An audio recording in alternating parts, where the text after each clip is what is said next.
ছত্রিশগ্রাম brown sugar সহ ধৃত এক কলেজ ছাত্র। এমভিপি কলেজের এক ছাত্রকে ব্রাউন সুগার সহ গ্রেপ্তার করল পূর্ব থানার পুলিশ। গোপন সূত্রের সংবাদের ভিত্তিতে পূর্ব থানার পুলিশ চন্দ্রপুর আইএসবিটি বাসস্ট্যান্ড থেকে ছত্রিশগ্রাম ব্রাউন সুগার সহ কলেজপুরা বিক্রেতাকে আটক করে। তার নাম অমন চক্রবর্তী, বাড়ি রানীর বাজার, বয়স 20 বছর। 36 গ্রাম ব্রাউন সুগারের বাজার মূল্য আনুমানিক 1.5 লক্ষ টাকা। আগামীকাল 5 দিনের রিমান্ড চেয়ে আদালতে তোলা হবে বলে জানান অতিরিক্ত পুলিশ সুপার রাজদীপ দেব। ব্রাউন সুগার বিক্রেতা অমন চক্রবর্তী বিগত অনেক বছর যাবৎ ধরে এই ব্যবসা করে আসছে। বাড়িতে গিয়ে ব্রাউন সুগার দিয়ে আসছে সে পাশাপাশি কলেজ পড়ুয়া ছাত্র। ধৃত কলেজ ছাত্রীর সঙ্গে নেশা কারবারিদের পুরো একটি গ্যাং রয়েছে বলে পুলিশের দাবি।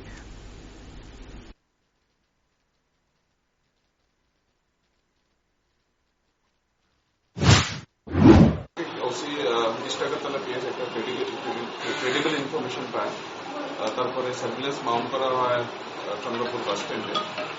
ইনফরমেশনটা এরকম ছিল যে আগরতলা টাউনশিপ এরিয়াতে হোম ডেলিভারি টাইপ কিছু ডেজিগনেশন স্পটস ভেহিকেল দিয়ে ডেলিভারি হচ্ছে। এই ছেলেটা কলেজ স্টুডেন্ট, সেও এটার মধ্যে যুক্ত। ওকে একদম হাতে নাতে he was caught red handed along with heroin measuring 34 gram. আর কি বাজার মূল্য কত? 1.5 লাখ। প্রাথমিক তদন্ত থেকে কিছু বেরিয়ে প্রাথমিক তদন্তে আরো কিছু নাম আসছে, ওটা হচ্ছে ওদেরকে রাউন্ড আপ করা হবে। কোন কলেজে পড়েছে?